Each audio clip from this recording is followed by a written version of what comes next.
So nagpa-wiring po tayo sa ating motor. Ayan, gumagana po yung battery, ano. Okay pa yung battery natin. Tapos nag-charge na rin siya. So titesting natin, ano.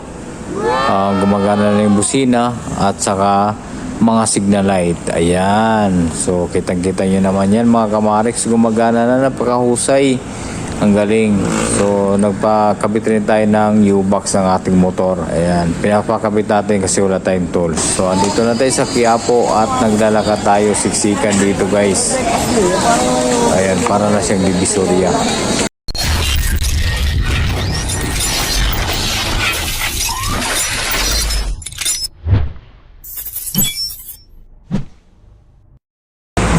Yo, what's up mga kamarix? So panibagong araw, panibagong vlog na naman tayo, ano. So andito tayo ngayon sa may Rizal Avenue, corner Teheron Street.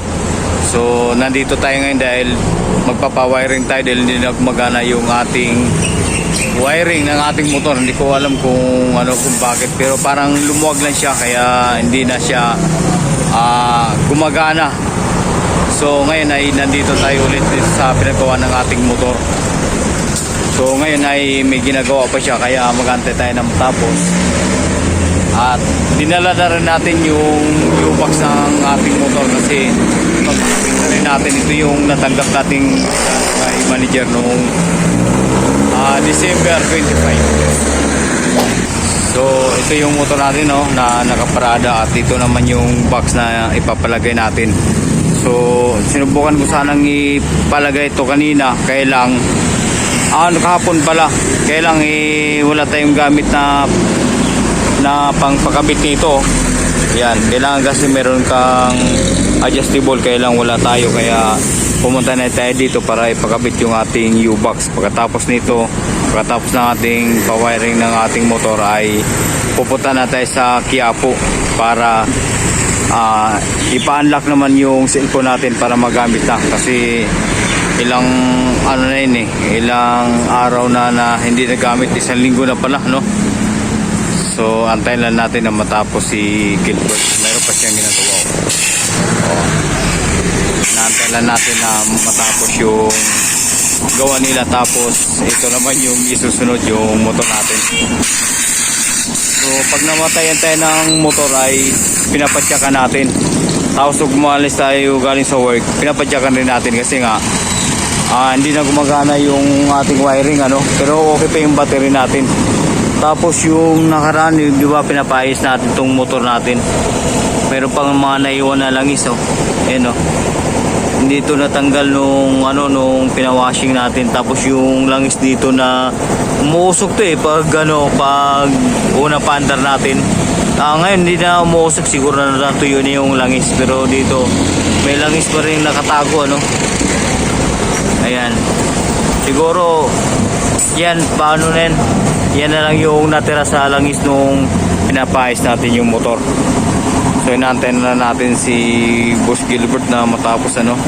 Dito lang tayo sa may AJA Motorcycle Shop. Ayan po. So dito lang to sa may Teheron Avenue. Ayan, oh, Teheron Avenue, corner Rizal Avenue.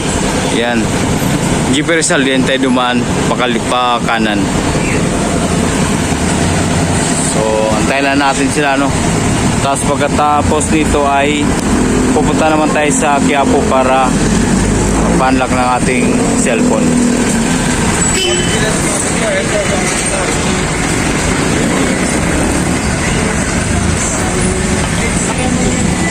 So habang nagtatanggal ng U-box yung gagawa ng ating motor, ay tatanggalin muna natin yung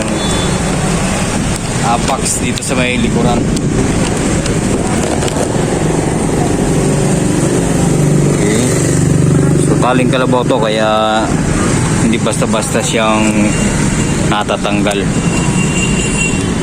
Ayan. Ready lang natin kasi pagkatapos ng gawa nila, ito na yung titirahan yung motor natin. Kaya tanggalin na natin yung ating U-box na nakabox pa para mamaya ikakabit na lang. Parang tatalo na siya. So yan, natanggal na yung box natin na nilagay sa may likuran, ano.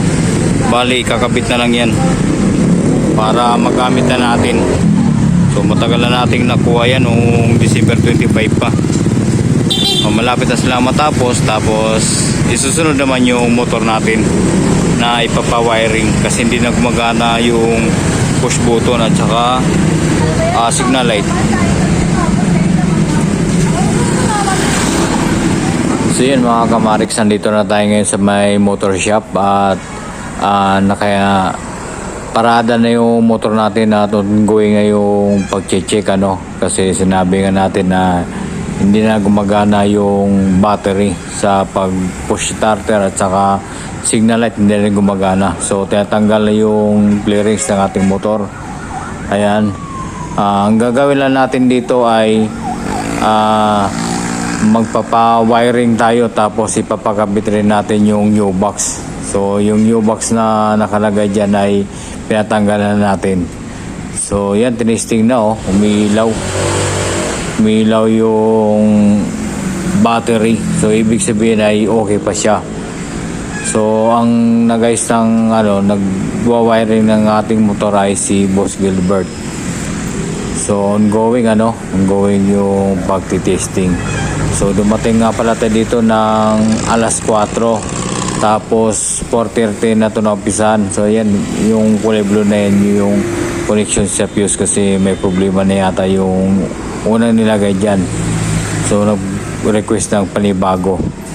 So 4:30 na naumpisahan yung pagpa-wiring natin kasi pagdating natin ay meron pang ginawa si Boss Gilbert, kaya nagantay tayo na matapos siya tapos bago inumpisahan yung motor natin.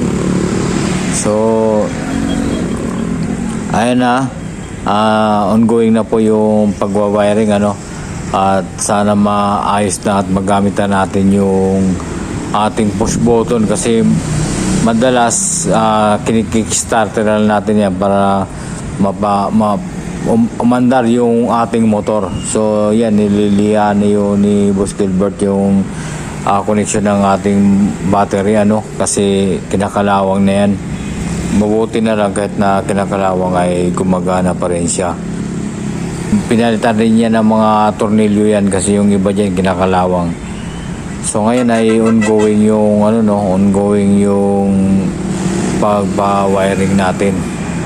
So ito rin sila yung gumawa nung nakaraan. Si Boss Gilbert din yung gumawa ng ating motor nung nakaraan kasi nga doon sa suki natin tinanggihan na tayo siguro dahil sa minsan na tayo pupunta doon, pero iniisip niya na pupunta lang tayo doon pag medyo malala na yung tama ng ating makina. Pero lang naman yun, kaya nagkaroon siya ng tagas ng langis kasi nga yung isang bolt wala pala siyang gasket kaya doon tumatagas. Ayaw na raw niya tumanggap ng mga malaking motor, gusto niya yung mga Mio lang. Kaya ayun, no choice tayo, kaya dito tayo nagpapagawa. So ititesting natin kung gumagana na yung signal light ng ating motor. Gumagana na, so gumagana na sa may bandang right side.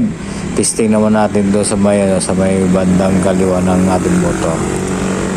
Ayan, gumagana, napakahusay talaga, So magagamit na natin yan kasi madalas hindi natin nagagamit talaga yan kasi nga walang naka-shutdown yung ating kuryente sa push starter at saka sa signal light, kaya hindi natin nagagamit ngayon. Magagamit na natin kasi okay na, saglit lang, na paano kagad napagana kagad ni Boss Gilbert.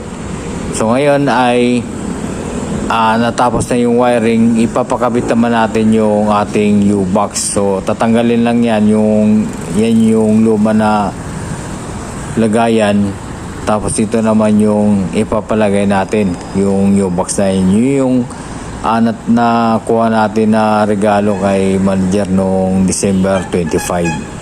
So yan, nire-ready na po yung patungan ng ating U-box at ngayon ay tinatanggal na yung luma na nakakabit kasi yung tinanggal natin yung nakuha natin yung sa ibabaw lang, tapos yung sa ilalim din na natin natanggal kasi wala tayong gamit. So ngayon ay tinatanggal na para may patong na yung ating U-box na pinapakabit. So madali lang yung saglit lang yung gawa nila. So maganda rito kasi mabilis yung trabaho tapos pulido pa yung pagkagawa. Yun na yung yung bago na ipapalit, bali tinanggal na yung luma. Okay, so higpitan lang yung lalagyan lang siya ng tornilyo para may kabit na yung U-box natin.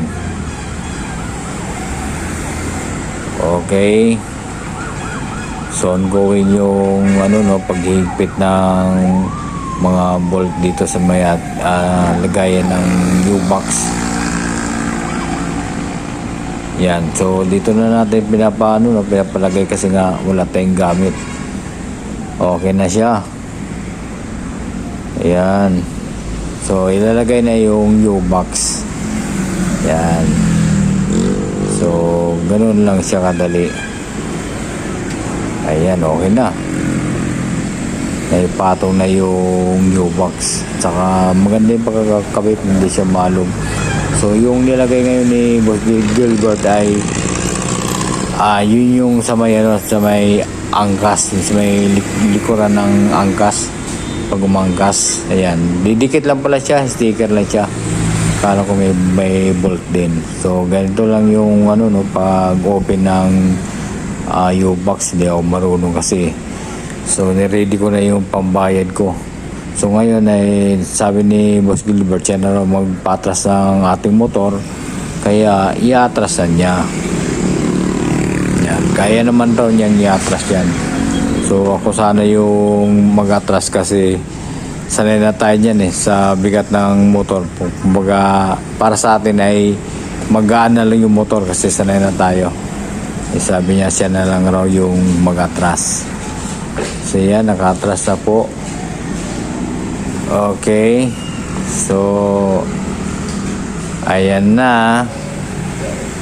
Magbabayad na tayo. Gawin na natin 300. Instead na 200, sabi niyang na 200 raw. Ginawa natin 300 para may pangkape sila. 1 hour later. So ngayon mga kamareks ay karating lang natin dito sa may Iapo. Ayan, dito tayo nagpaparada sa tapat ng SM. So ngayon ay pupunta tayo dun sa may paggawa ng cellphone para ma-unlock na yung password ng ating cellphone kasi nakalimutan ko na yung password. Bali, isang taon na mahigit na hindi natin ginagamit ito kaya hindi natin kabisado yung password. Kailangan natin ipa-unlock. So pupunta tayo dun sa may malapit sa may simbahan.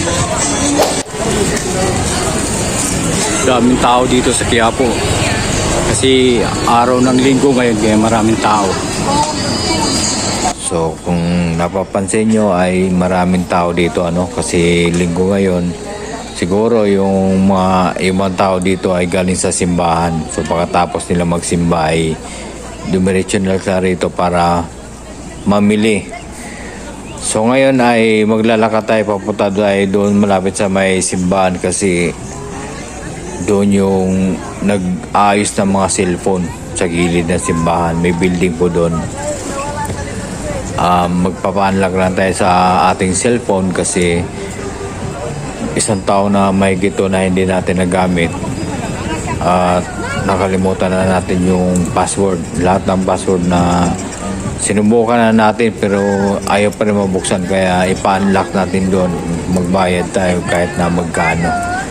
So kung napapansin nyo ay napakahirap ditong dumaan karsada tong diadaanan natin. Makikita nyo na may nagtitinda rito ng mga grapes, mga mansanas, peras, mga orange. Mahirap lang dumaan dito kasi marami ng mga nagtitinda. Iwan ko lang kung sa Divisoria ay ganun din. Siksikan rin doon.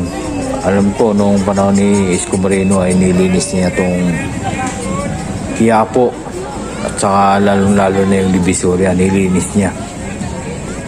So ngayon ay babalik na naman marami ng mga nagtitinda rito. So, ang hirap lumakad, hindi ka makadiretso ng lakad. Tapos, pwede sana tayong dumaan dito, nakamotor, kailang marami na nga nagtitinda, no? So, dito pa lang tayo sa may, kalagitnaan. So, lakad lang tayo ng lakad. So, yung pinayos pala natin na cellphone, iniwan lang natin kasi baka matagalan. Ang ginawa natin ay nag-ikot-ikot muna tayo dito sa may Quiapo. Malapit na nga pala tayo sa may simbahan, yun yung palatandaan natin. Tapos sa may bandang gilid naman niya, yung building na paggawa ng cellphone ay malapit na lang din sa may simbahan. Kaya maglalakad pa tayo. So, ito na pala yung simbahan, no? Ang dami talagang tao dito, ang daming pupunta sa mga nagsisimba.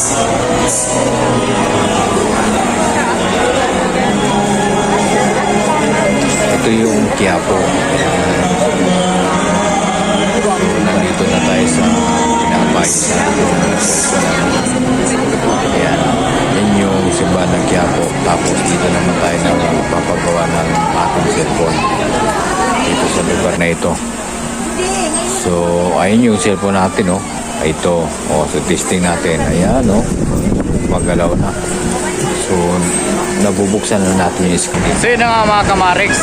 Dito na tayo sa may tapat ng City Hall. Ayan, yung nasa likuran natin yung mataas na tower ng City Hall ng Maynila. So, ngayon ay katatapasan natin na nagpa-unlock ng ating cellphone dito sa may Quiapo. So, ano ba nagawa natin ngayon sa day off natin? So, kanina pumunta tayo doon sa may paggawa ng motor at nagpa-wiring tayo kasi hindi na gumagana yung photo ng ating motor at saka yung mga signal light hindi na rin gumagana, kaya pinapayos natin. So, dumating tayo ng alas 4. Tapos 4:30 na tayo na asikaso kasi meron pa silang ginagawa na motor na kailangan na tapusin. Pagkatapos noon ay tayo na nakasalang ng 4:30 hanggang 5. So kalating oras lang na tapos kaagad yung wiring ng ating motor. Tapos pinapagawa na rin natin yung U-box ng ating motor, So kinabit nila yung U-box kasi wala tayong mga tools na pwede nating gamitin, kaya pinakabitan natin. So saglit lang, kalating oras na tapos na. So pinabayad lang tayo ng 200 ni Boss Gilbert, pero dahil sa mabilis naman siya kumilos at saka maganda naman yung gawa niya, ginawa na natin 300. So ngayon, diretso na tayo ng Quiapo. Tapos bumili tayo doon ng ng jacket para pag medyo mainit yung panahon, meron tayong magagamit na jacket. Tapos nagpanlak tayo ng ating cellphone. Saglit lang din, siguro mga 10 minutes na tapos na. Kaya yun, binayaran natin ng 500. Buti nakatawad tayo, kasi 800 yung singil niya sa atin. So ngayon guys ay dito na natin tatapusin ang ating video dito sa lugar na ito. So nandito tayo sa may harap ng Intramuros. So dito natin tatapusin ang ating video guys. Thanks for watching. Bye bye.